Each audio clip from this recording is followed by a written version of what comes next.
From Relay FM, this is Connected, episode number 49. Today's show is brought to you by lynda.com, where you can instantly stream thousands of courses created by industry experts, Text Expander from Smile, type more with less effort, and Backblaze, online backups made easy. My name is Mike Hurley, and I'm joined today by Mr. Federico Vitici. Hi, Federico. Hey, Mike. How you doing? I'm doing well. It's good to be back. It is indeed. I'm Mr. Stephen Hackett. Welcome to you, Hey, guys. sir. How you doing? It's good. I agree with Federico's sentiment. Sediment? That's what goes at the bottom of a river. Sentiment. It is good to be back with you. Off to a flying start today. Everything's weird today. Can I just share Why? how weird everything? Because it's Thursday, which is weird. I'm at home. It is a weird day, Thursday in general. Like, why is it in the middle of the week, you know? But it's also weird. the end of the week, sort of. It's strange. Thursday's a weird day. Thursday basically serves no purpose at all. Like, it's not in the middle, it's not the end, but it's also like in the end of the week. Because you think it's going to be the weekend, and then, no, you still have Friday to deal with. Yeah. I'm recording in my kitchen, which is strange in every way. Are you eating right now? No, I do have some juice, though, because my throat hurts, but not eating. I had a muffin before this, though. It was good. What was in the muffin? No gluten and no dairy, I can tell you that. Very exciting, Steven. So just grass and bananas, basically. Wow, okay. Grass banana muffin. Yeah, I can see my backyard. I'm recording on a rig I don't use anymore. It's all very strange. But we're here together, and that's what's important. We always have one constant, even when things are strange, and that's follow-up. It's true, except when I'm gone and then you hold it ransom, which I haven't forgiven you for yet. We have a bunch of follow-up, and we are going to start with Apple Music. Eric on Twitter wrote in and said, basically, hey guys, there is a schedule in Apple Music. So we've been talking a lot about, hey, would it be nice to have a schedule for what's on Beats One, et cetera, et cetera. And because I'm not really using any of this stuff very much, I was like, oh, we must be morons for not noticing this. But Mike, you would like to defend our honor, I believe. Yep. Well, we've referenced that it exists multiple times. That we know that it's there, but it doesn't solve the problem because the schedule only shows like between the next 10 and 12 hours of programming, which is not useful completely. I mean, it's great to see what's coming up later, but if you want to know what time, like some of these show, like Ellie Goulding's show or the Mixtape Delivery Service, you want to know when they're on, and they might be a different day in the week. It becomes very difficult to find that out because, as we said before, the Tumblr page is a little bit confusing because sometimes it only shows days and not times. Like, it's like there's just these mismatch and like of different ways of finding out what's on, but nothing can really tell you what's going to be live at 4 p.m. local time in 5 days' time, which is kind of what I want. Yeah, I mean, I guess if you're a teenager, a 12-hour heads up is fine because it's no big deal for your schedule. But when you're an adult, you know, and you gotta think about responsibilities and work and what you gotta do, it'd be nice to have a full week overview of what's coming up so you can plan accordingly. Yeah. And I don't understand why we can't have just like a simple calendar and we just check any day. At least give us like an overview of the upcoming 3 to 4 days. I'm not saying you should give us an entire plan for the entire next 3 weeks because maybe, you know, stuff changes. But at least like a simple calendar for the next 3 or 4 days would be very welcome. So, Stephen, you said you're not using Apple Music, which doesn't surprise me. But, Federico, are you happy? Yes. Yeah. Very much. Yeah, I mean, I am too. I am too, because, Jim Dalrymple wrote this piece where he just ran Apple Music into the ground because of some issues that he's having. But it seems like a lot of his issues come from the fact that he had a very large music library of his own in the first place. And I don't deny, I mean, reading his piece, like, I wouldn't want that to happen to me. But I'm not having these issues, and I'm, on the whole, pretty happy. I did have an issue for, like, the last week where there was some problem in the UK where there was like a DNS issue of some kind. It was widely unreported, but there was a lot of stuff on the support forums. So I couldn't stream any music for like 6 days. And when like basically all of Apple's services went down earlier this week, when it came back up, it was working again. So they did change something. I wouldn't be surprised if everything went down because they had to change something, because there seemed to be some sort of issue that was stopping the music from streaming. Like, it just wouldn't stream. So I'd click an album and it would just go through all the tracks, just go through them all, and it would be done in like 2 seconds, but nothing played. It was really weird. So there are issues, but on the whole, like, I'm happy enough with the service. All the music I want is there. The radio's good when I want to listen to it. Like, I don't have any major problems with it, but there are a lot of people that do have issues. Yeah. So let me explain my situation, because I've been thinking about this like since last night. If I were in the same scenario of Jim, you own this large music collection and you're extremely precise, about the songs that come from albums, songs that come from compilations, and you have this history of purchases on the iTunes store, I would be extremely nitpicky about all the details of my collection. And I totally understand where Jim is coming from. And I did actually encounter an issue with iTunes Match and Apple Music a couple of weeks ago. I was seeing duplicate tracks in albums that I had in iTunes Match and in Apple Music. So I just deleted everything from iTunes Match, because that was no big deal to me. I signed up for iTunes Match like last year just to try it, and I was not depending on iTunes Match. Yep. So for what I need, I realize this may sound crazy to some people, not to everyone, but to some people. I don't start listening to music by going to my library first. I either just search because like an idea pops in my mind. I want to listen to, to Oasis today. Big surprise. But let's say that I want to listen to an artist. I just go to search and start listening. Or I go to the For You section and I get a recommendation and I'm like, whatever, I want to start listening today. So I don't use like a Finder model. I don't go to my library, browse my library and start listening from there. So it's no big deal to me when there's a library issue in Apple Music. I don't know if it makes sense. No, it does. And I do a bit of both. Like, sometimes I add stuff, but a lot of the time I am searching as well, or I'm just listening to a playlist or whatever that I find when I go to the For You section. But like, I wanted to mention it because obviously there are some issues, but I'm not having them. And I just wanted to bring that up because I think I'm not defending it, but I just think it's interesting that we're saying that we still like it, but there's a reason that we still like it, because we use it in very different ways. Anyway, Apple Pay UK, I wanted to do this piece of follow-up, Stephen, if that's okay with you. Please. Nathan has written in, because I was talking last week about some of the, social conventions that we've built up in the UK, and I was saying how we show a card or something to show that we want to use Apple Pay, and Nathan wrote in with a great suggestion. It says, just something to add about using Apple Pay in the UK. I've been using it over the past couple of days, and when it comes to paying for something, I've now been asking, do you have contactless, instead of can I pay by card or something similar. The person then gets the contactless reader, I then get my phone out and can pay for the thing without too much social awkwardness. I think that's great. That's a great solution, because rather than saying I would like to use Apple Pay, just say, do you have contactless, and they'll just get the thing out. And I have actually seen so Nathan then goes on to say, I've had a couple of good reactions so far, notably someone who went, whoa, mind blown when he used it. And I've seen somebody do it. I went to this little bakery that I like to go to sometimes on a Sunday because they make great pizza.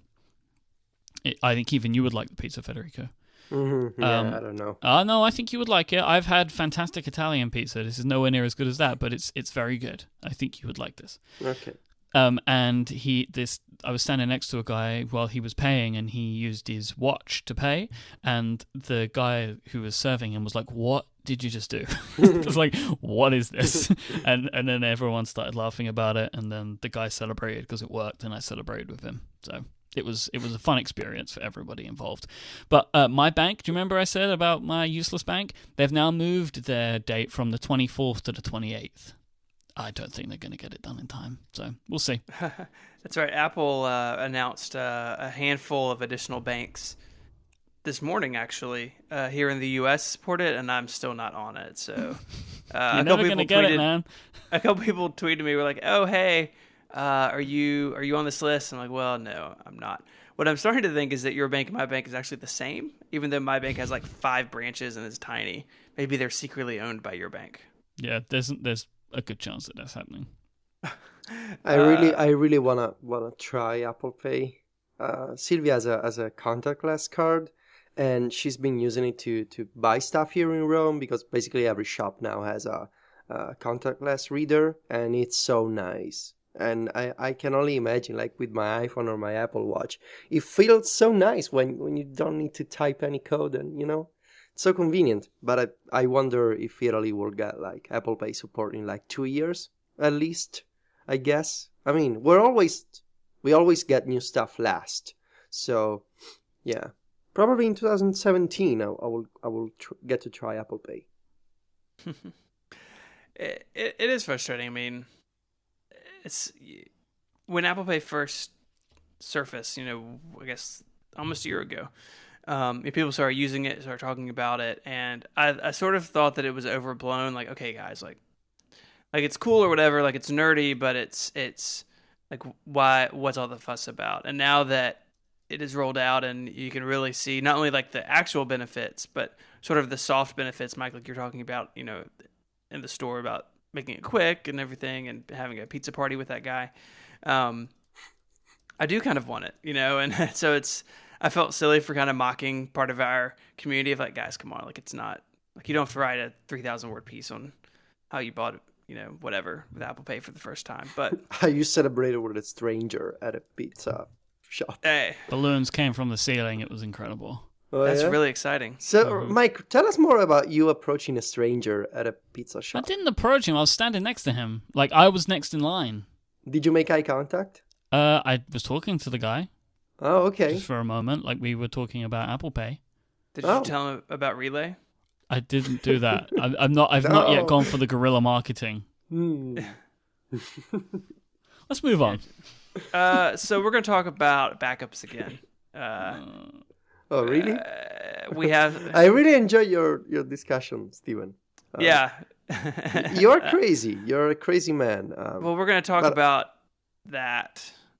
But I also respect you. Like, it's what's the word for when you have an appreciation for someone out of respect, but you also think they're insane. I think there's probably a German word. Yeah, I know. No, Steven, seriously, that it's okay. Insane what you do, but it's also kind of fascinating. So we're going to talk about iCloud and then Dropbox, and then we're going to talk about you, Federico. We had said that iCloud Drive and iCloud itself, there's not really a whole system solution like there is on the Mac with Time Machine, with an iCloud component, right? So I can do Time Machine to a local drive, but my iPad and iPhone can back up to iCloud wherever they are, and it's sort of different, and I get it off site, etc. And we kind of said, well, it'd be cool if something like Time Machine existed on the Mac, but that was iCloud based. There are a couple things here. We've got a comment on Twitter from Matt Smith, and he includes an image which my browser thinks is sensitive information, but it's not. Yeah, I just got that as well when I opened it. Yeah, I was like, oh no, what have I said on the air? And so he has this little text outline that he sent us as an image, text shot as the kids call them, and saying that, hey, I get contacts mail, I get Safari history, I get iCloud Drive and iCloud Photos information all back when I signed iCloud on a new machine. I get music. I get films and TV shows I can re-download from iTunes. Everything's stored in iCloud Drive, which we're going to come back to. Apps from the App Store. Basically, building the case that you could rebuild a system from all these various Apple Cloud services. It would not be as fluid as something like Time Machine, where you just plug a drive in and you say, oh, bring my stuff over, and it just does it.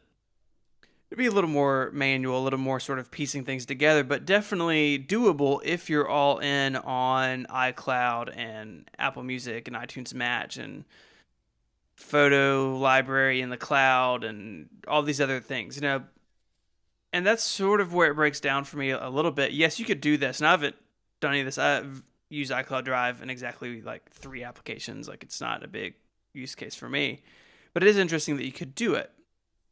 Where I would not argue with Matt, because I mean this is all true, but where my philosophy would differ is this is not simple to recover from like Time Machine. Now, this would be a great like secondary way to do it, and I use iCloud for a lot of this stuff. So like yes, my contacts and all these other things are elsewhere, but I think this is different than something like Time Machine that functions only as a backup. And this sort of segues into my point about Dropbox. I said as an aside that I don't consider Dropbox as like a primary backup solution because it is like two-way sync. I'm not pushing data from me to the backup. I'm pushing my data to something that can think and can do things and make decisions without me. And it's not completely within my control.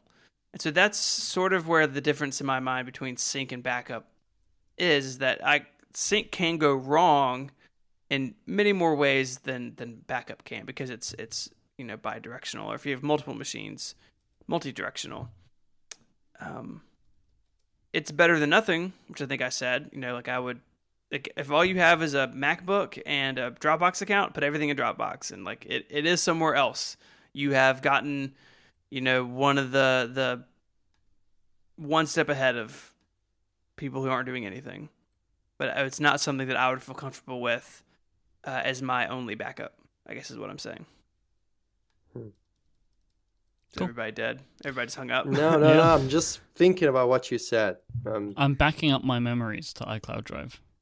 That's going to go terribly wrong because the next link is a little weird. So there's apparently under certain situations, iCloud Drive doesn't act like something like Dropbox or a regular Finder folder, and you can create a situation. And this is complicated. Like, you should just go read it. It's in the show notes. But it is possible to get in a situation where you think your stuff is in iCloud Drive and it's really not, or that iCloud Drive does something unexpected and could generate data loss. And so this link's in the show notes, which you can find on the internet, I believe, Federico. Yeah, well, people can go to relay.fm/connected/49, which is 1 less than 50. So it's easy to remember.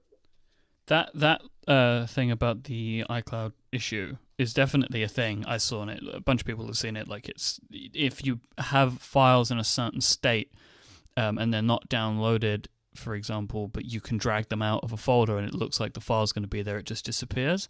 It's a thing that can happen. But Dan Moran on Six Colors, he put a piece up, like a little tip about how you can actually use iCloud to sometimes restore some files from a backup. It's kind of weird. It doesn't seem to work all the time, but I put that in the show notes too. So there is a little thing that Dan Moran discovered. So if you do have this issue, you might be in luck. Guys, I have many thoughts about backups in iCloud and Dropbox. Can I just confess everything to you two?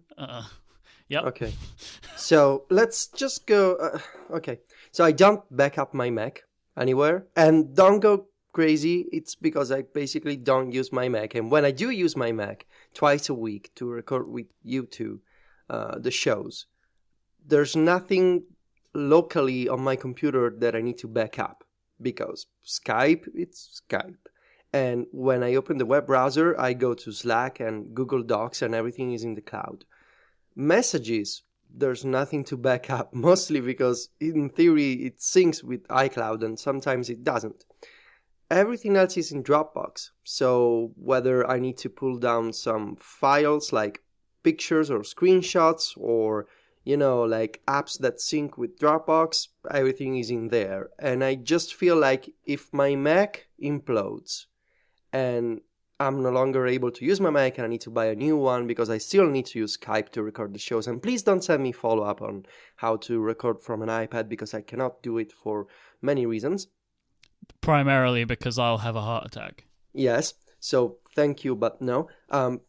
If I ever need to buy a new Mac, there's nothing that warrants my time spent looking for backup solutions or my money spent on backup solutions, because iCloud and Dropbox are fine for what I need.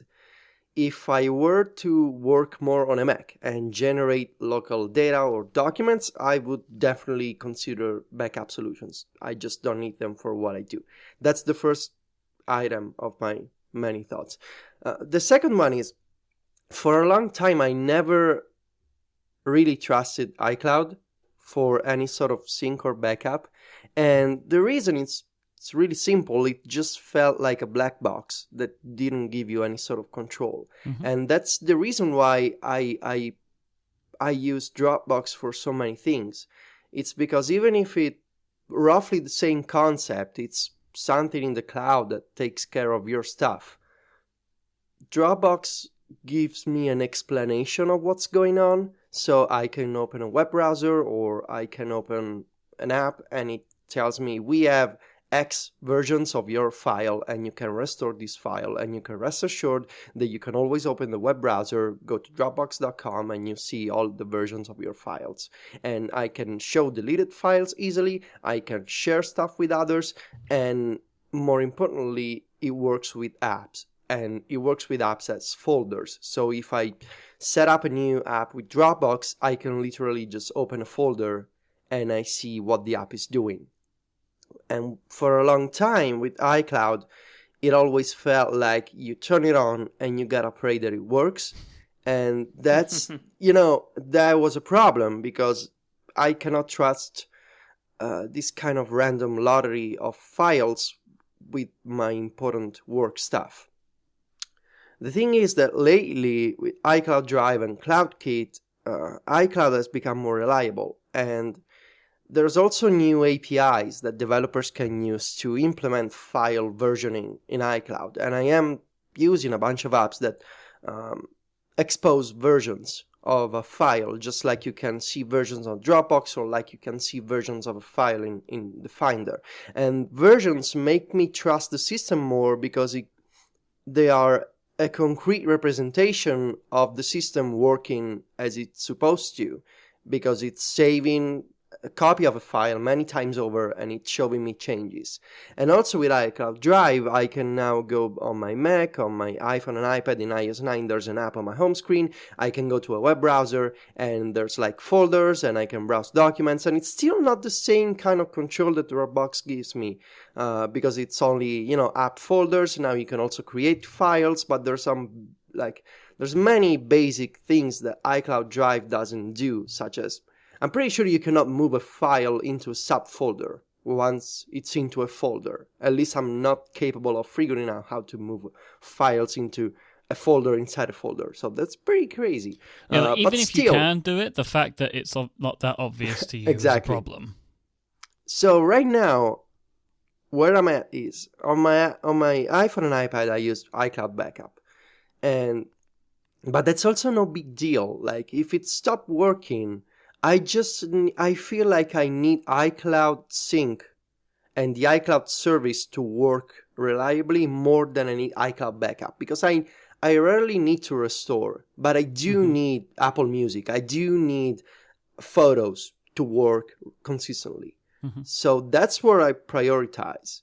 And for other, right now I'm writing this review of iOS 9, and I started writing this review in an app that used iCloud Sync, and it worked pretty well. But the more that I was writing the review in there, and the more the feeling of anxiety about iCloud started growing inside of me, and I felt like, what if it's August and I have 12 sections done, and suddenly this file disappears, and there's nothing that Apple can do.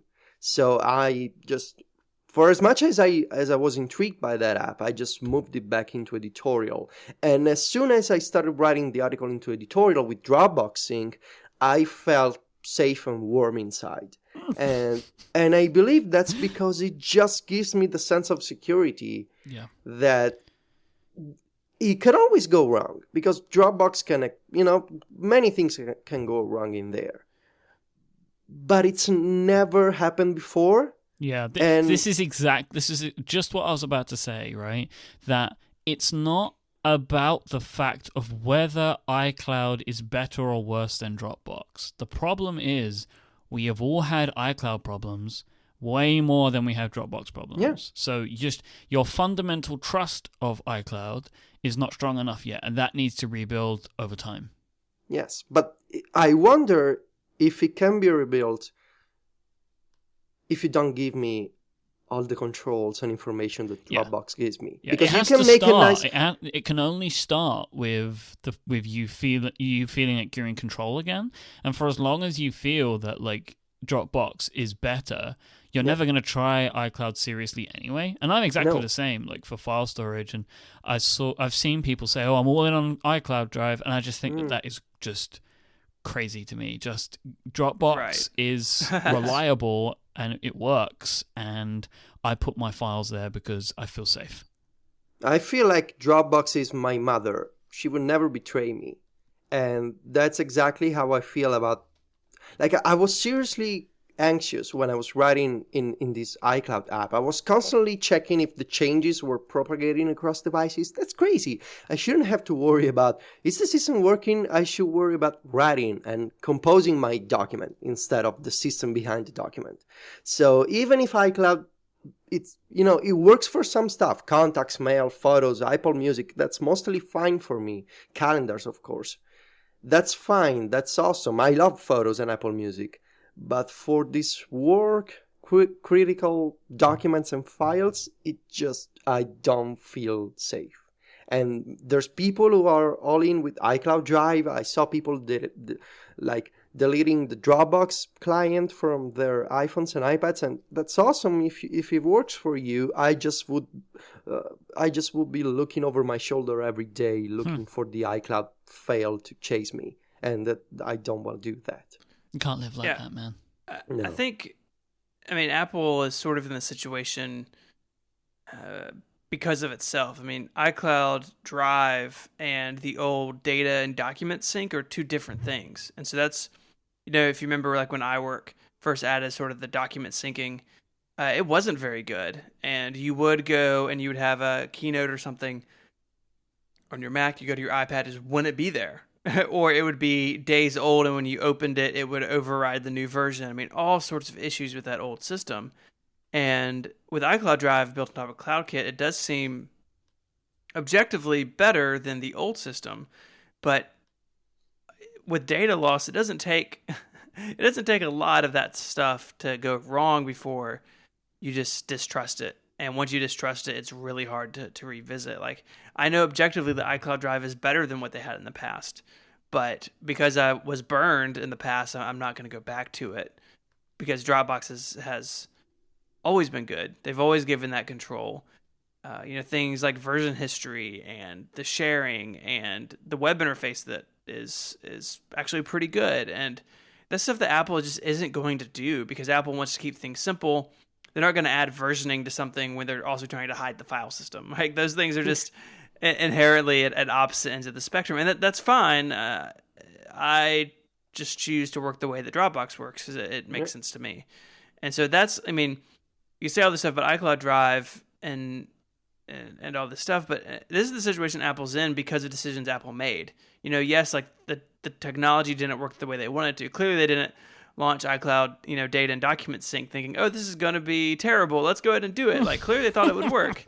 And it didn't, and it kind of blew up. And so now they're in the situation of, well, philosophically, we're not going to give the complication and control that something like Dropbox gives.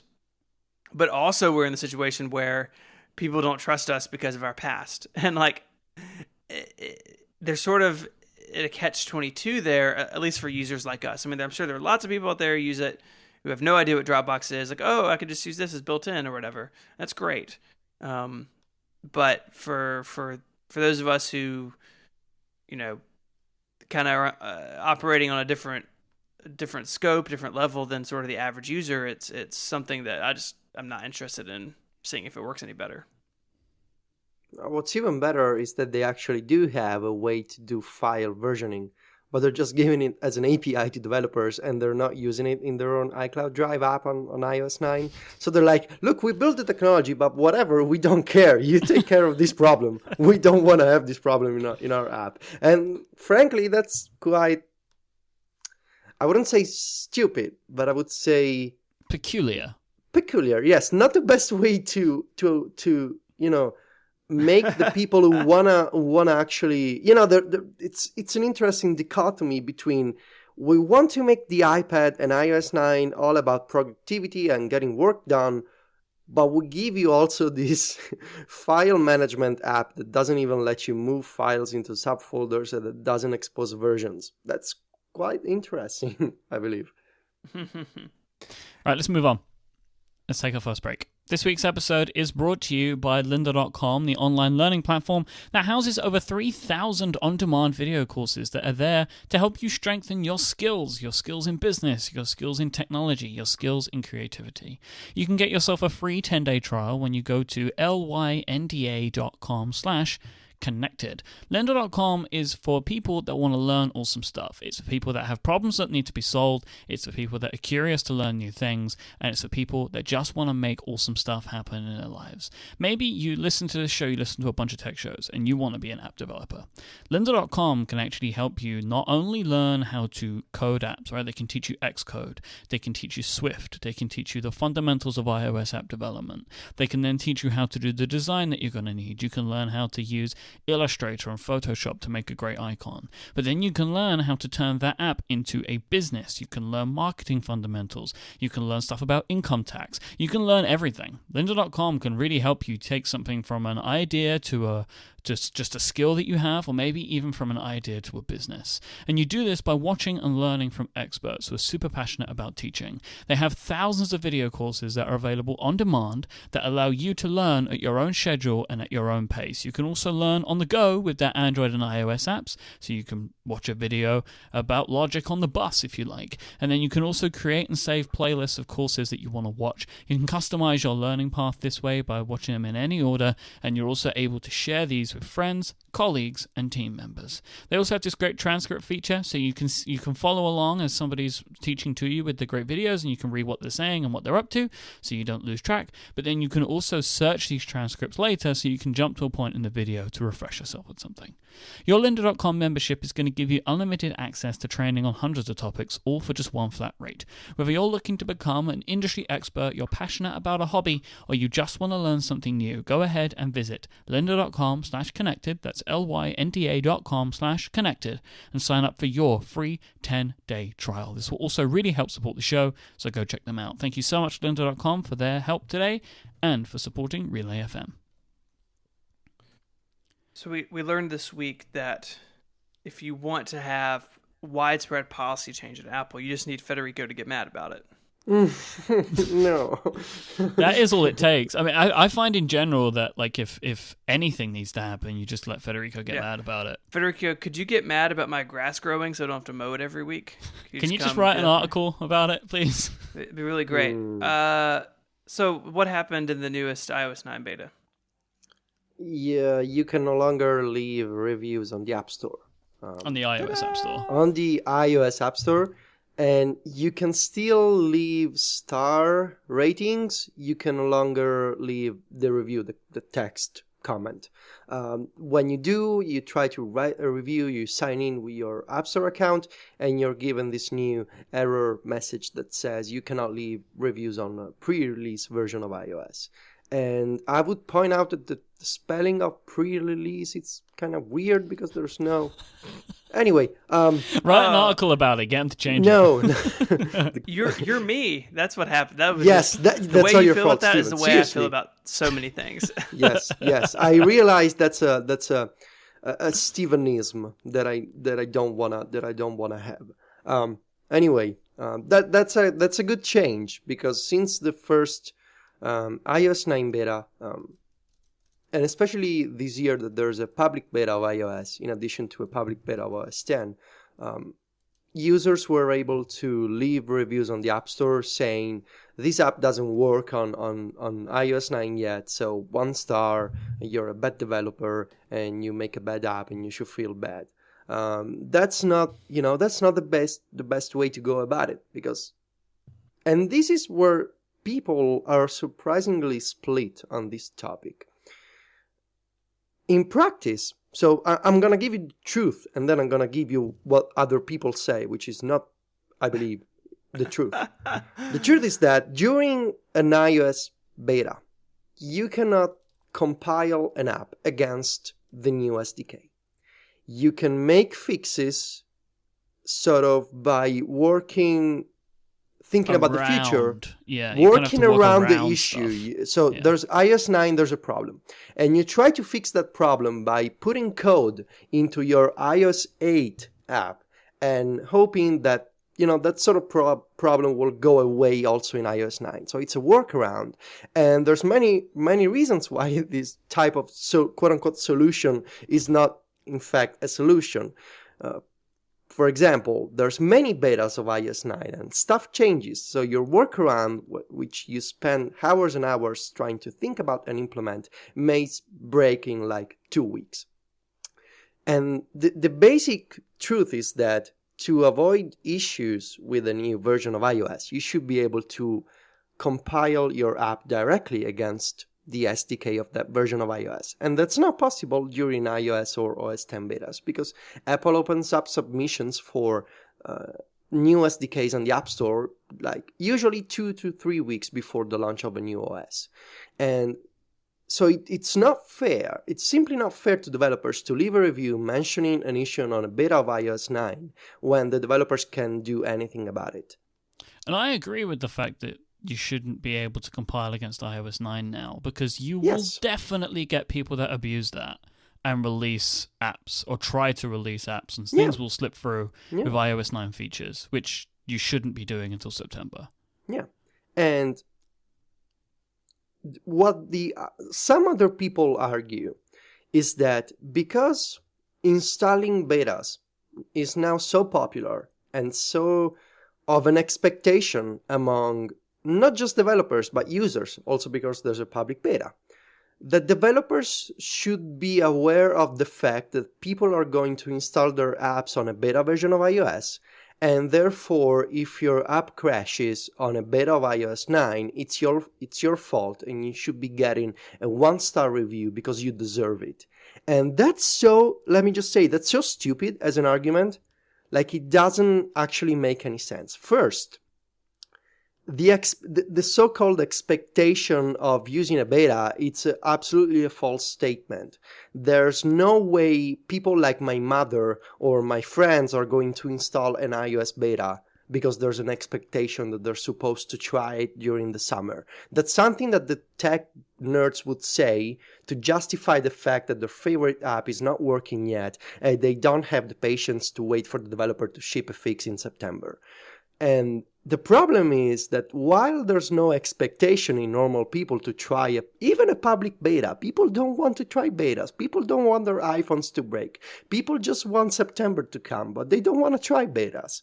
And the problem is that the consequence of leaving a review actually makes an impact on normal people. Because when they go to the App Store and they want to try or download an app and they read the reviews, that's a practical problem that they come across. Someone else saying this app is broken. Now, these people don't know details of what does it mean that it's broken on an iOS beta? What does it mean that it crashes on launch? Because these tech nerds always like to leave very detailed reviews of the problem on the App Store. And the normal people just come across this review and they're like, yeah, this app has problems. I don't care.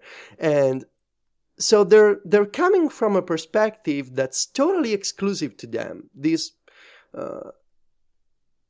presumable expectation of trying apps on a beta, and they leave a consequence. They leave an issue that's for everyone to worry about.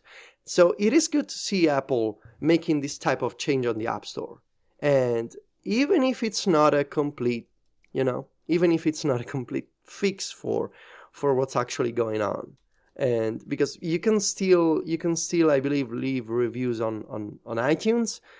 You can still, of course, there's no solution for OS X El Capitan because there's no dialogue, there's no error when you try to leave a review on the Mac App Store on OS X 10.11. and they only ship a fix on iOS 9 Beta 4 and Public Beta 2 for the iPhone, iPad, and iPod Touch. So it is better, and it is the right thing to do. I just wish that Apple would also sort of create a culture among developers and nerds, just like by having an explanation in the FAQ section of the website. Don't leave reviews, or maybe why you can't leave reviews on a pre-release version of iOS, because they just put up a dialogue without an explanation. We know why they made this change, and I don't want to believe that it was my article, because it was like a series of tweets and it was a big thing that happened. Like, lots of people were talking about it. Like, we're making jokes, but like, obviously you contributed to it along with many other people that were making a big thing about this time. Whilst people always complain about it, the difference this time is there is a much wider public beta, which, as I agree with you about the normal people thing, but what they've done is they've opened it up for people that are tech inclined as well to install this, like people that are familiar with technology, like technology, to tinker around with it, and I think that's where the problems have arisen. That I think I said this a couple of weeks ago. It's people that like technology, follow Apple, but aren't in tune with the developer community that we kind of are inside of. Like, basically just everybody has sympathy for app developers in the little community of people that listen to the show and stuff like that. But there is a wider community of people that are interested in technology that don't care about that part, and they're the people that are installing the beta and then leaving these reviews. That's why Apple should explain why they can no longer they definitely should. They definitely should.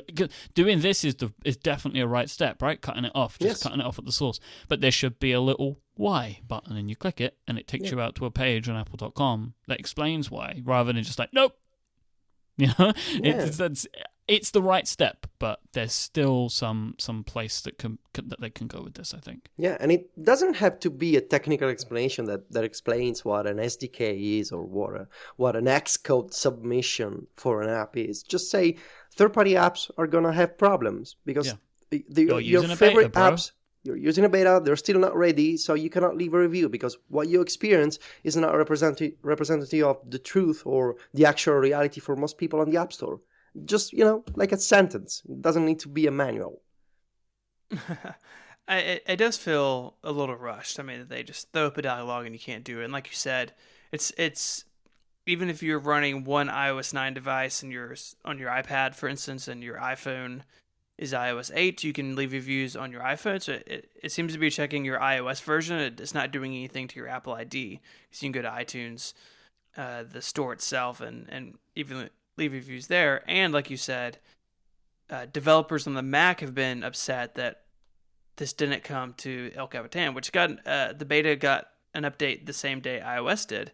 So they could have added it both places. I think that Apple just forgets the Mac App Store exists, and they're like, "Oh yeah, we have another one of those things." No one uses it. No problem. Email Mike. So I agree with you guys. I think that it would be nice for them to fill this out a little bit of kind of explaining why. Use it as not just a dialogue box that looks like an error, but use it as an educational thing of like, hey, this is kind of what the deal is right now. You signed up for this. Like, these are things that come with it.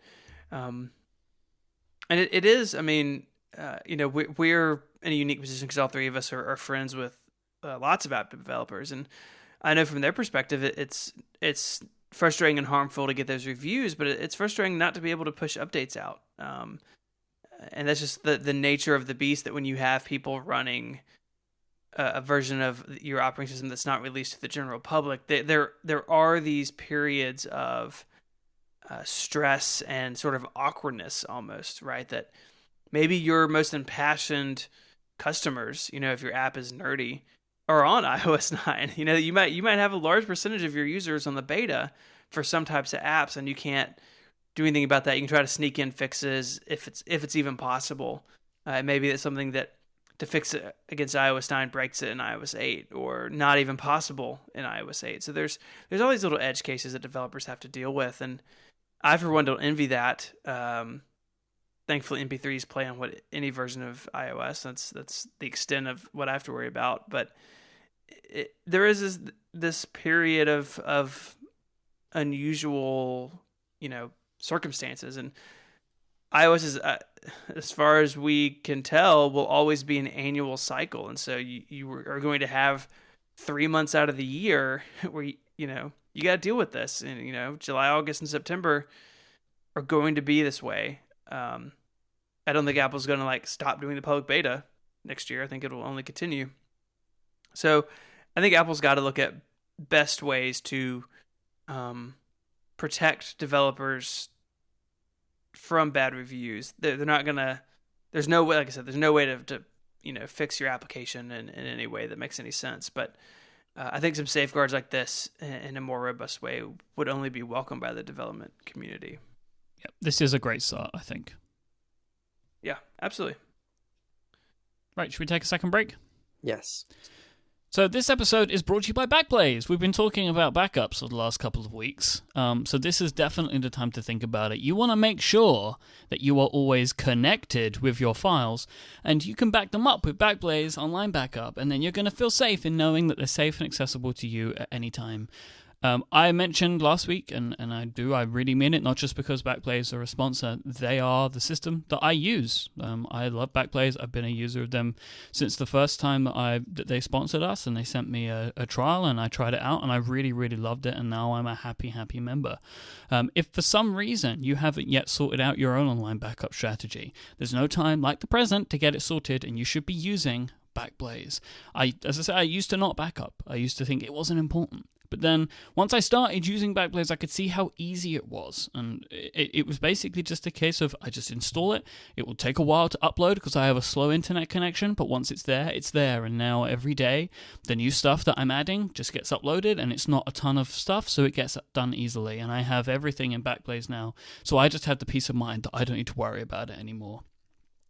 With these things, it's not just about, accidents that you can have. For example, when I poured a glass of liquid into my laptop and it died. There are things that are out of your control that can get you into trouble. Stuff like computer crashes, stolen hard drives, disasters of some stuff, even forgotten files can leave you in a sticky situation. For example, sometimes I've deleted a file that I didn't mean to, or I've been on the road and needed a file, and I've actually used the Backblaze iOS app, and I can log in and grab what I need, and I can, on my iPhone even, or on my iPad, and then I can open it up in Pages or something like that and use the file that I need. It's really cool because it's I've just got this entire file system there just in case I left something on my desktop or something like that. Backblaze was actually founded by ex-Apple engineers, and their app works great on your Mac or even on your PC. It encrypts and uploads all your data and makes it available online and in their apps, as I just mentioned. Backblaze stores over 150 petabytes of data and has actually restored over 10 billion files for their customers. You can very easily restore one file or all your files with their web restore system. 25% of all restores that Backblaze has performed over its history are just for that one file. It's super simple, and it means that you'll never lose that important presentation again. But if you need everything back quickly, you can even order a USB hard drive from Backblaze and they'll just send it to you. You can get a risk-free, no credit card required trial by going to backblaze.com/connected. There are no add-ons or gimmicks. It's a full trial and the real deal. And after that, it is only $5 a month per computer for unlimited, unthrottled online backup and peace of mind. If you're listening to this and you still aren't using Backblaze, take my advice and change this right now. Go and check them out at backblaze.com/connected. Thank you so much to Backblaze for their support of this episode. So there were new iPods last week. What year is this? Well, I mean, it's the year of now for you, right? You It's bought a one. year of now. You bought a Shuffle. So they release all these... Wait, what? Yeah, Stephen bought a new iPod Shuffle. What, the picture from last night on Twitter was a real new Shuffle? So and it's new. Why? I've had a second-gen Shuffle since they came out. I worked at the store. They gave them to employees. And... You keep sabotaging your future, Stephen. I enjoy working out with a Shuffle a good bit, and my second gen has been dying for a while now. It doesn't hold charge anymore, and so it's been it has never gone into my to-do list. But I'm like, oh yeah, I need to replace that because I'm getting ready to start running again. I'm going to run a race at the end of the year, and I should prepare for that. And I was like, oh yeah, I'll pick up a shuffle. And when they refreshed them, it reminded me, oh yeah, I should go ahead and replace that.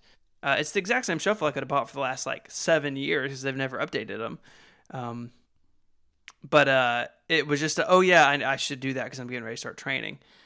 Now I have to have a sidebar. Yes, to the hundreds of people who wrote into me, it felt like I do have an Apple Watch, and yes, I could just stream Bluetooth audio from the watch. But my problem is, and I've tried 2 pairs, and I am open to recommendations on what I should try next. I've tried like the Jaybird X Bluetooth earbuds, and I've tried the Power Beats. I've got them right here. The Power Beats, they got a little over-the-ear thing. And I really don't care for either for a couple of reasons. Neither of them are extremely comfortable to me. The Power Beats go over your ear, and I wear glasses, or if I'm outside, prescription sunglasses, and they don't really work well with that. And I have not found a pair of Bluetooth earbuds that you can comfortably only use one of them in, because most of these things, they sort of are tethered to your head at your ears, and they use that to balance. So if I toss one earbud out, which I will often do if I'm riding my bike around the neighborhood or if I'm running, so I can hear traffic, they like fly around and fall out. Neither of the pairs that I have really work well in that situation, and so I just haven't found any that really work for the way that work for me. Like, it's great and that I can stream music from my watch. I have a playlist loaded on my watch, which took like 19 hours to sync over, but I haven't found earbuds that I really care for at this point. So shuffle, I can plug earpods in, I can tuck one in my shirt, and I can go. So the Power Beats, do they go in your ear? They do. I can't. I hate the one they go in the ear. The EarPods is as much as I can do. Well, they're similar to that. I mean, they're not drastically. The earbud piece is like an earpod basically, but then the body of it goes up over your ear. Right. Now the Jaybirds, like, they got these little rubber wing things, and they actually like clip into your ear itself and kind of hold in with pressure. I didn't like those either for that reason, because I feel claustrophobic almost. Mm-hmm. And both of them sound fine. Like, none of these things sound great, but neither of them have worked for me yet. I must have, like, one of my ears must be like misshapen on the inside, because I've used a bunch of these types of headphones and they always fall out of my right ear. Like, I've never had a pair that I could use that didn't just fall out. I mean, I had like these foam ones once, which did work because you just squeeze the foam up and then it looks like what do you call when you want to sleep? What are those things? The foam things you put in your ears. You know what I'm talking about, right? Yeah, sure. Earplugs. They're kind of like earplugs. But the problem is, like, the foam in the ear kind of gets a bit gross after a while. So, yeah, they're not great. I mean, Federico, you use the Jaybirds, right? Yeah. And what do you think of those? They're fine for me. Yeah, but they work pretty well, I guess. I think that this is definitely a personal taste thing and just like comfort, like what you're comfortable with. But I've never found Bluetooth headphones that work for me. But the whole point of this is, Stephen, people say, like, why are they still making these products, right? Like, what is the point of them? Stephen is the reason, so you can either blame him or thank him. It's true. And so that's kind of brings me to what I really want to talk about. There's a link in the show notes, really interesting article by Matthew Birchler. I'm sorry. And he has a lot of experience in retail, and kind of talks about, I think, at a Target, and talking about who buys iPods, just in his experience. So it's not a scientific survey, but a really interesting look at who is buying these things. My experience in retail now is quite out of date. And, I mean, I started at the Apple Store in the iPod, like the iPod holiday, like little corner of the store. You'd go in, you'd buy an iPod, then you'd leave. Like, it was roped off because people were just streaming in buying iPods. Those days are over, clearly. But it talks about iPod Touches being sold for the very young, so like kids, and then like the very old who don't want an iPhone, don't want to pay for it, or can't afford it for some reason, or just don't want it. And then kind of the same thing with the Nano. You know, it's sort of the ends of the market, and not like the average everyday consumer probably has a smartphone at this point. And even though it might not be an iPhone, it can play music. And that's the smartphone is what killed the iPod more than anything, of course. But just a really interesting look at that. I enjoyed this article a good bit. The iPod thing is just so interesting to me because I just wonder how long we're going to have them. I mean, I would have guessed the Nano would have gone away. I think we had talked about that when this was rumored. And the Nano is still around. It's like the Shuffle just got updated colors. The Nano still has a really gross, like really weird user interface. Which John Gruber says that there's no one left at Apple who's working on that project, so they just slapped new color on it and kept selling it. You know, the Touch though, the iPod Touch is really, if any of this is interesting, the iPod Touch is the most interesting because it got the A8. So it's 64-bit now. It is more or less the same device as an iPhone 6. The camera's not as good. It's not clocked quite as fast, but it was on an A5, so like, much better. And if you're buying one of these for like your 8-year-old to play games on, it's way better than it was last week. Way better. And the cheap model has a camera now. The old cheap one, like the one that you have, Mike, you got the cheap one like without a camera. Like, it's a weird little device. So the iPod Touch, I think, is what's most interesting. They gave it such a big update. And I'm sure it'll sit for another 2 years, you know. So by the time the iPhones are on the A10 or A11, we'll be complaining that this iPod Touch is old and out of date again. But Federico, you going to buy a new iPod? You should get one of those Nanos. You relive the iOS 6 days. What do you think? I think yes. Am I going to get an iPod, Mike? I think you will. I don't know why the Nano... I don't understand the Nano's existence. The Shuffle I understand... for weird people like Steven. The iPod Touch I understand for like the low-end iOS market. But I don't get the Nano, man. The Touch and the Shuffle make sense to me, but the Nano, I just don't understand it. It's the cheapest iPod with the display. I mean that's true, but if you're looking at why people use them, like the Nano, I wrote about this like years ago when they first went to the touchscreen.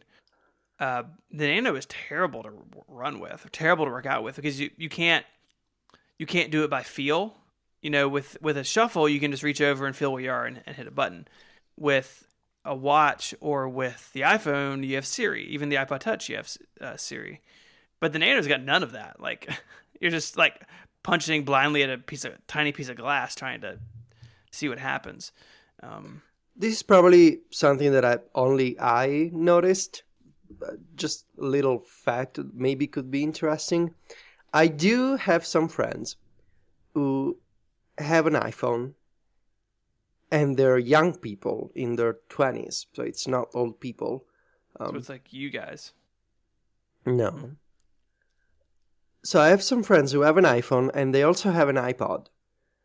One of these cheap, like Nanos and the Shuffle, and the reason why they do this is because their iPhone's storage is full with pictures and videos, and they don't want to pay for Spotify, or now I don't know if they want to pay for Apple Music or not, because they don't want to pay a subscription, and because they do have these basically pirate music from their computers, they just use the iPod to listen to music, and they keep everything else on the phone, because like pictures and videos you can only do on the phone. And they use the iPod as an iPod because they don't want to pay the 10 euros each month for the music service. Now, it could be that my friends are like, they don't, it's an exception, you know, but I do believe that, you know, there must be some other young people who don't want to pay a subscription every month. And maybe they're crazy, but I've seen like at least 3 to 4 people do this in the past year. So it must be not that absurd for a specific segment of Italian people, at least. That's the market they're going for. Yes. They want 20-something Italians. That is a lucrative market. You walk in the iPod office. Okay, so picture this. You're at Apple. You're in the iPod development office. It is a cardboard table, like a folding table, folding chair. One guy asleep in the corner, and there's a framed picture of Federico's friends on the wall. That's it. That's all it is. It's keeping him in business, man. Yeah, they should be thankful to my friends. All right, let's talk about Apple results. But before we do that, let's take our third and final break for this week's episode. And I want to thank TextExpander from Smile today for helping support this week's show. If you ever need to type the same sentences, phrases, or even words on a regular basis, then you need TextExpander in your life. It's going to save you time and effort by helping you expand short abbreviations into frequently used text or even pictures. And with a new Yosemite look and feel, TextExpander 5 is here now to help you type even faster than ever before, because TextExpander will now make suggestions of frequently typed phrases to abbreviate for you and save time.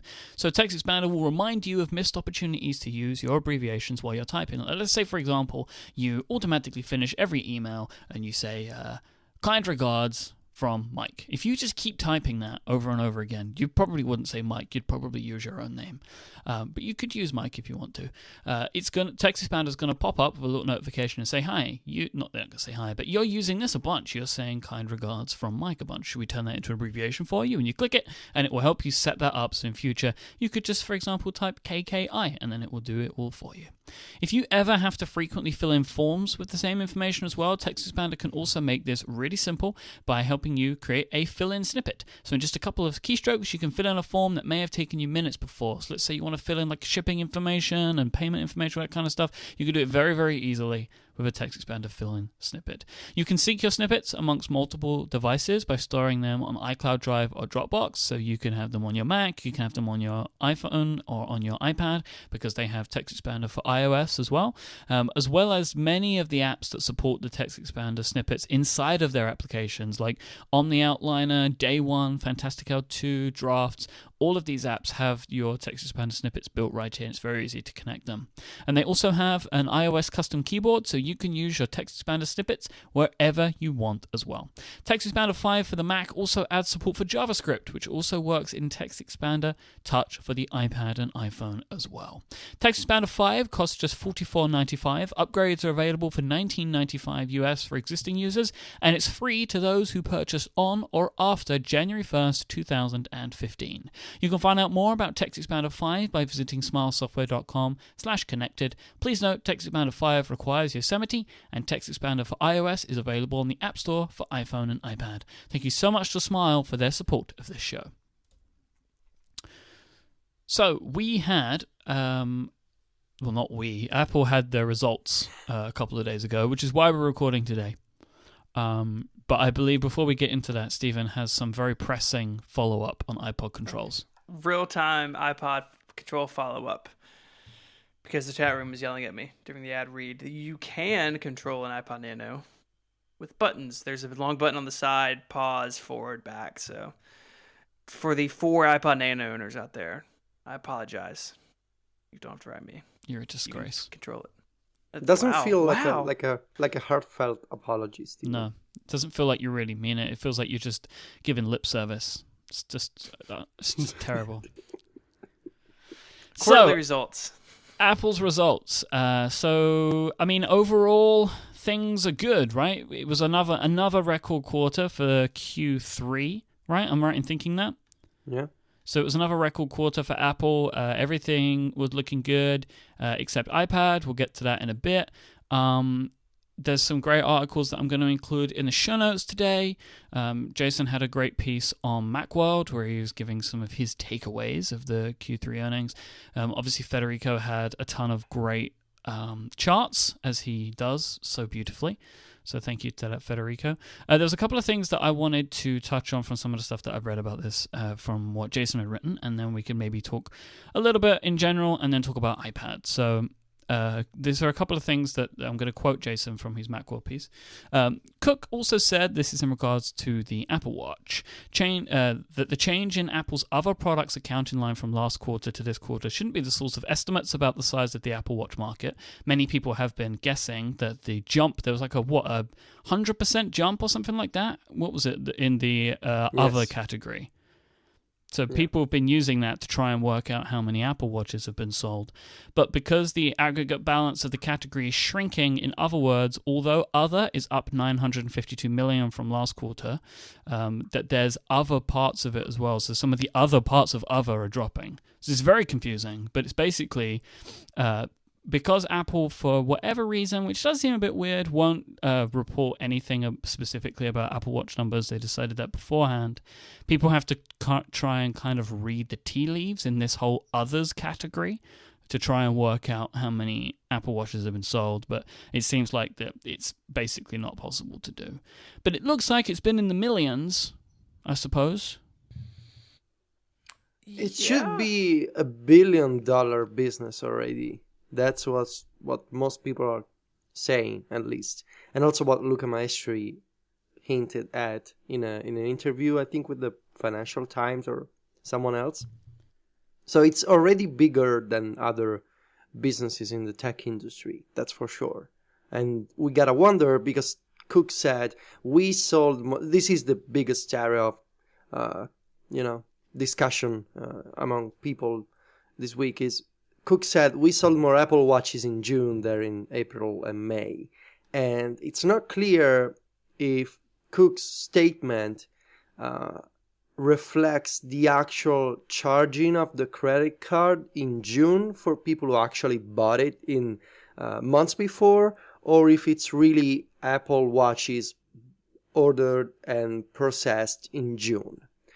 I tend to believe that what Cook says, it's exactly what he says, that they sold more Apple Watches in June because, it became more popular. They also expanded to more countries. And it became available in the stores, right? In the retail stores. Yeah. So I tend to believe what he says is what he says, but some people are kind of, again, reading tea leaves and saying, because there was this slice report with some data on Apple Watch sales from April and May, and maybe that's still true. If you think that what Cook says, that's some serious, it's worse than people making theories on the first season of True Detective last year, almost.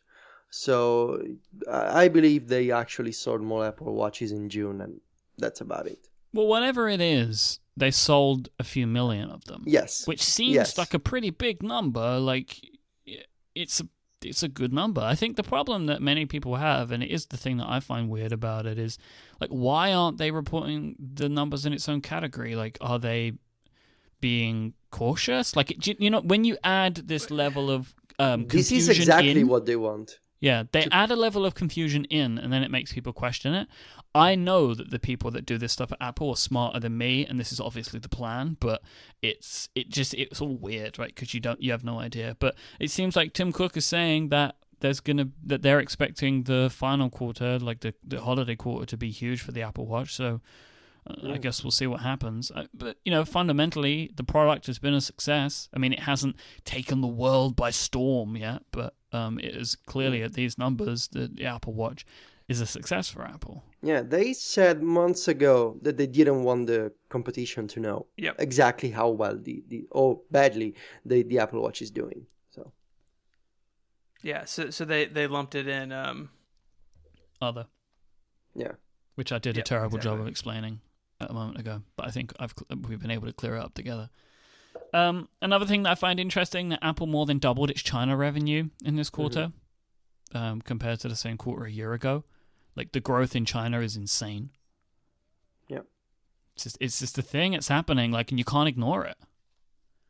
Yeah, it's bigger than Europe, and Cook believes that it is sometime in the future, he said, it is going to be Apple's largest market. I wonder what happens when that happens. Yeah, there's many questions at play here, because does it mean that Apple starts to make software and hardware that prioritizes, like, the taste and culture of China? Not that I'm not okay with it. It's just different from what it is now. It's an American company that found success in China. What happens when China becomes the biggest market? I don't believe it turns into China. You know what I'm saying? It's not about it's like the roots of the company are American. Let's say China is the biggest market, and then they have a restriction on the amount of X product that they can release. Would they go China first? I know it seems strange, right? Because it's just not the way that we expect it, but maybe they would. Like, there's no reason to say that they wouldn't, and that is just very different. And you gotta wonder, when a company already makes all of their products in China, if China is also the biggest market, it kind of makes sense to have China as the first country where a new product is released. Because your logistical costs have just disappeared. Yeah. It's an interesting world, man, the next 5 to 10 years, because especially with Cook in charge, right? Because this is where his brain works on this type of stuff. So it's very... I think that this is something to keep an eye on. But let's talk about the iPad. Now, Federico, will you allow me to make a statement? Yeah, you can say whatever you want. It's your show. It's your show. Because previously, me and you, at earnings time, we have arguments about this. No, I don't want to have any more arguments. No, because this is the thing. I don't think we're going to today. Okay. I want to make my statement. So, looking at the numbers, it is undeniable that it looks even worse for the iPad now. It's down year on year by 18%. This is the lowest sales of any quarter in 3 years. Clearly, right now, the iPad in its current guise has stagnated and or interest is waning in customers to buy new models. Like that is an undeniable fact now. However... Still bigger than a Mac, but... Still bigger than the Mac, that is also a fact.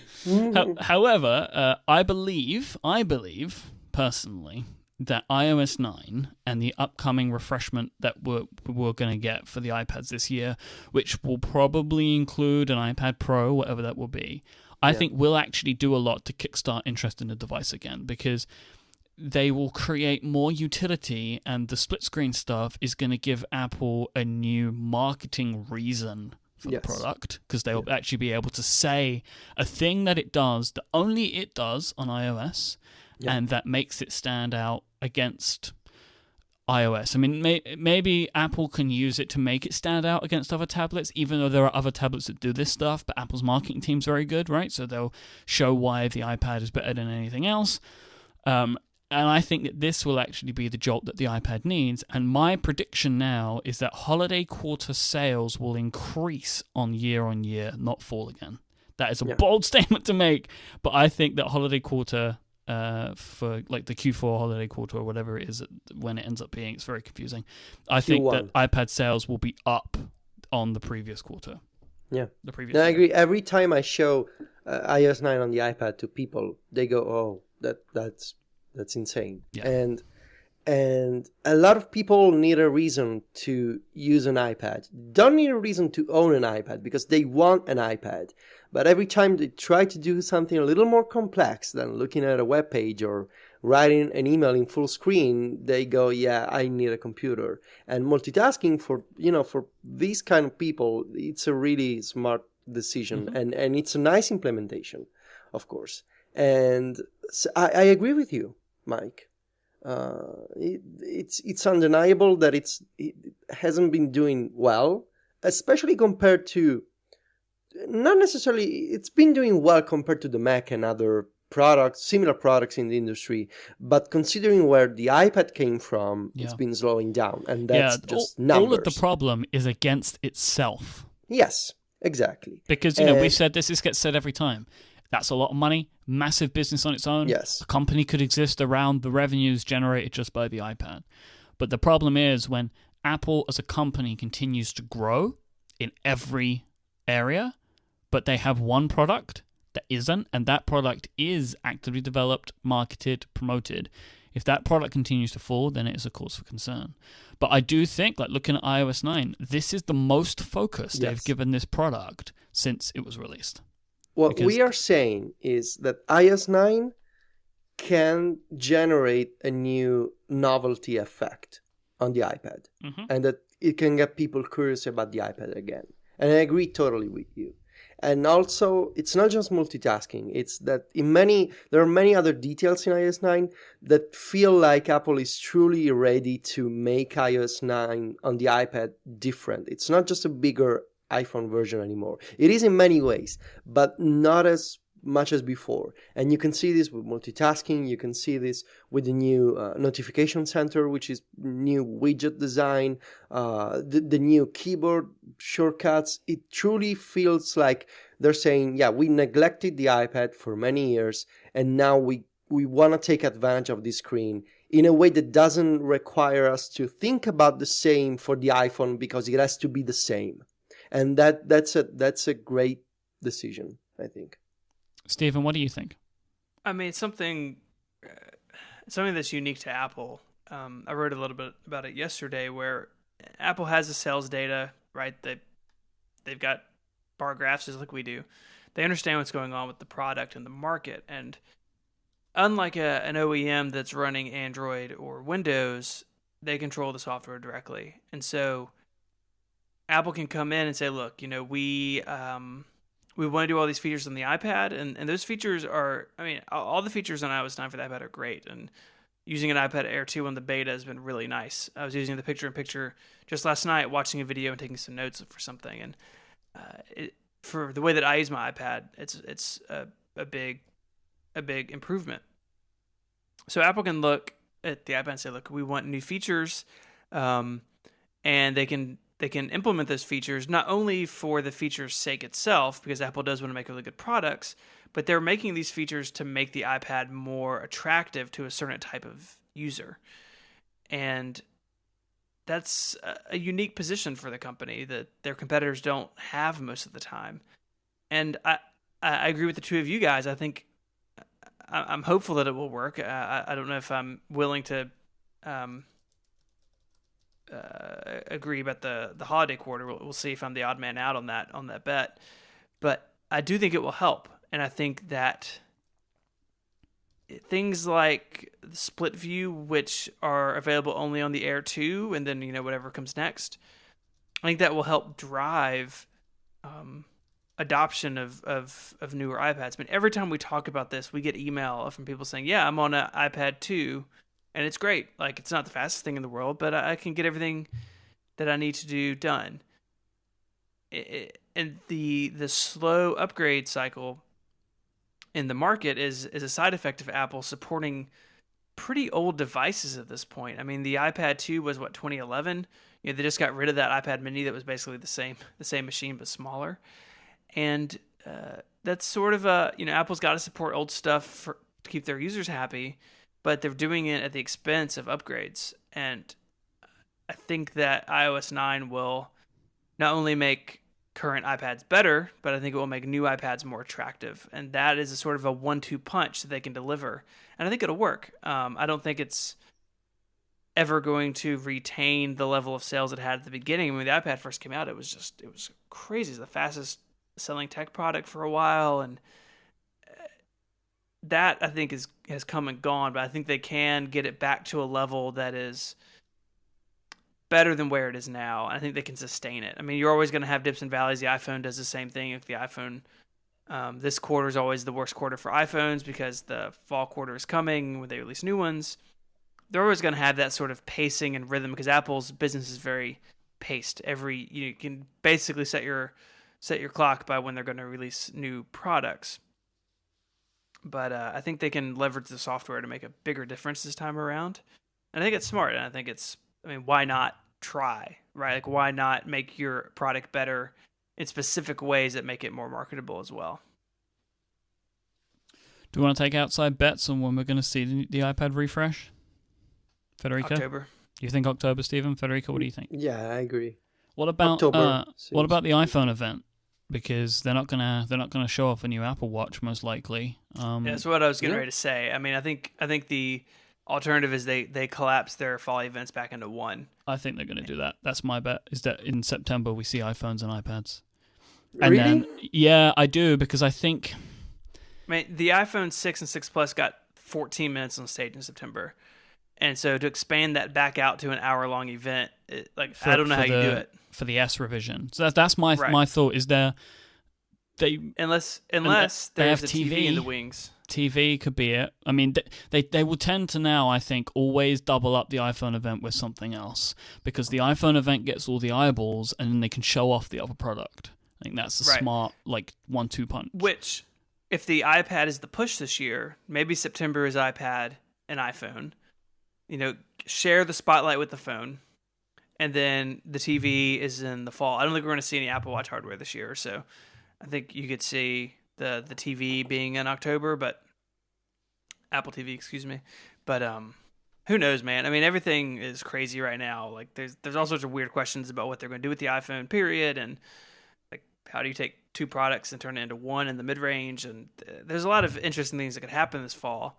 But my guess is that a big part of their thought process right now is, how do we get the most spotlight on the iPad, especially if there's a Pro, especially if the Mini, which has been very popular, gets back on track with the Air. Right now the Air 2 has a better processor than the Mini. Actually, the iPod Touch has a better processor than the high-end iPad Mini right now. Yeah, and the Air 2 has the more RAM as well, which is one of its other great features. Right. So, like, I want to go back to a world where the Air and the Mini are the same thing. I think that was really successful. Everybody seemed really excited about it. All three of us have left the iPad Mini and gone back to the full-size iPad, which is interesting. That was a good decision, by the way. I think it was a great decision. I love my iPad so much. I really do love it again. So I think that's my gut says that the iPad will share the stage with the iPhone, if anything, to get some of that bleed over attention, if they've got something good to announce. Mm-hmm. Yeah, it could be. I almost wanted to make a joke about new iPods in September, but then I remembered. Music event! then I remember what happened. And it could be. It just seems strange to me to have probably new iPhones and iPads released to the public so you can buy them close to each other. Because in the past 2 years, it's been like a month. There's a window between these two products coming out. They might show them in September and sell them in October. No, that's too But they get the much. marketing spotlight. But it doesn't matter because the iPad isn't selling. Right? The reason they don't do that with the iPhone is because they can't take the drop in sales, or they don't want to take the drop in sales. But the iPad's not selling anyway. You get the spotlight on the iPad because it's with the iPhone event. What if they do an event for the iPad and iBooks Author? Everyone will be asleep. I mean, iBooks Author just got a couple updates, and they made a big push. What was it? Right before the iPad 2 was announced, they did that book event in New York City, and like that's the last time iBooks Author got, or the iBook Store really got a lot of attention on stage. I mean, I think it's one of those businesses that is there and they care about, but I don't think they're going to resolve textbooks with a bigger iPad. You know what? I'm gonna tell you what the iPhone event is gonna go. Okay. Along with new Beats. That's a really good bet. How do I end the Skype call? No. New Beats products could be a very interesting thing if they're working on something. Right. Yeah, and they haven't done anything with that. Like the Beats stuff is just on the store, and in some ways, I feel like part of Apple's a little embarrassed by it. Like they don't ever talk about it. There's that recall thing for like the speaker that looks like a dude that apparently can burn your house down. Yes. The only thing that they have done actually is they color match their products now. So the Beats Studio headphones you can get in silver, gold, and space gray, and those little in-ear ones, I can't remember what they're called. I don't think it's the Power Beats. They're in all the same colors as their sport watches. Can I just say that this is gonna make so many people angry. I love my Beats Studio wireless so much. Nothing wrong with that, man. I don't know. Some people are really like emotional about liking Beats products. They sound great. They're super comfortable. They're super convenient. The battery lasts like 12 hours, and I just love them. I'm wearing them all the time.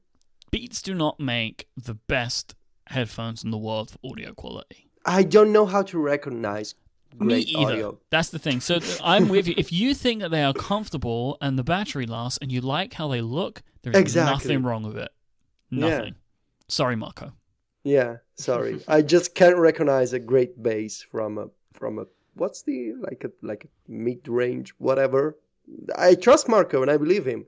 I just don't have the the special ear. You don't have the special ear. No.